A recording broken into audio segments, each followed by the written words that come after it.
విజయబేరి ఉత్సాహంతో ఉన్న కాంగ్రెస్ పార్టీ తెలంగాణలో బస్సు యాత్రకు సిద్ధమవుతోంది. పార్టీ బలహీనంగా ఉన్న ఉత్తర తెలంగాణ జిల్లాలపై కాంగ్రెస్ ఫోకస్ చేస్తోంది. అక్టోబర్ 2న చేపట్టే బస్సు యాత్రకి సంబంధించిన రూట్ మ్యాప్ని సిద్ధం చేసి 6 గ్యారెంటీలను ప్రజల్లోకి తీసుకెళ్తోంది. కాంగ్రెస్ బస్సు యాత్రపై మా ప్రతినిధి రమేష్ మరింత సమాచారం అందిస్తారు.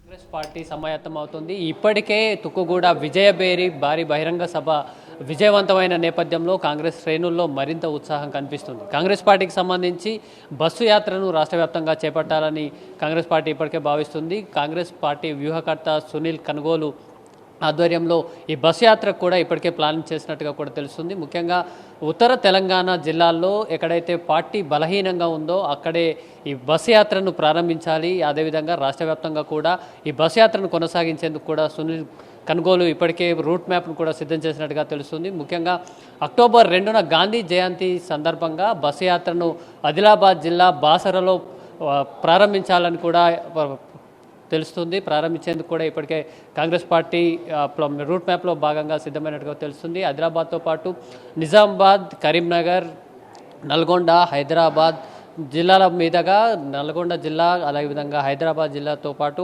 ఖమ్మం జిల్లా వరకు కూడా ఈ యాత్రను కొనసాగించేందుకు కూడా కాంగ్రెస్ పార్టీ రూట్ మ్యాప్ అయితే సిద్ధం చేసింది. దీంతోపాటు అన్ని జిల్లాల్లో కూడా బస్సు యాత్ర ఎక్కడైతే నడుస్తుందో అక్కడ అన్ని జిల్లా కేంద్రాల్లో కూడా భారీ బహిరంగ సభలను ఏర్పాటు చేయాలి. ఇప్పటికే తుక్కుగూడ విజయబేరి బహిరంగ సభలో ఏదైతే పథకాలను 6 గ్యారంటీ పథకాలను కాంగ్రెస్ పార్టీ ప్రకటించిందో వాటిని జిల్లా బహిరంగ సభల్లో అన్ని జిల్లాల ప్రజలకు కూడా తెలిసే విధంగా వీటిని ప్రజల్లోకి తీసుకెళ్లాలనేది కూడా కాంగ్రెస్ పార్టీ భావిస్తుంది. దీంతోపాటు ఏదైతే ఏఐసిసి నేతలు ఉన్నారో వారికి సంబంధించినటువంటి జాతీయ స్థాయి నాయకులు, కాంగ్రెస్ పార్టీకి సంబంధించినటువంటి జాతీయ స్థాయి నాయకులను కూడా బస్సు యాత్రలో భాగస్వామ్యం చేయాలి. దాంతోపాటు ఎక్కడైతే బహిరంగ సభలకు కూడా జిల్లాల వారీగా ఏఐసిసి నేతలను తీసుకొచ్చే విధంగా కూడా ఈ ప్లానింగ్ అయితే జరుగుతుంది. 6 గ్యారంటీ స్కీమ్లకు సంబంధించి ఈ బస్సు యాత్ర ద్వారా మరింత రూరల్ ఏరియాలోకి తీసుకెళ్లాలని కూడా కాంగ్రెస్ పార్టీ భావిస్తుంది.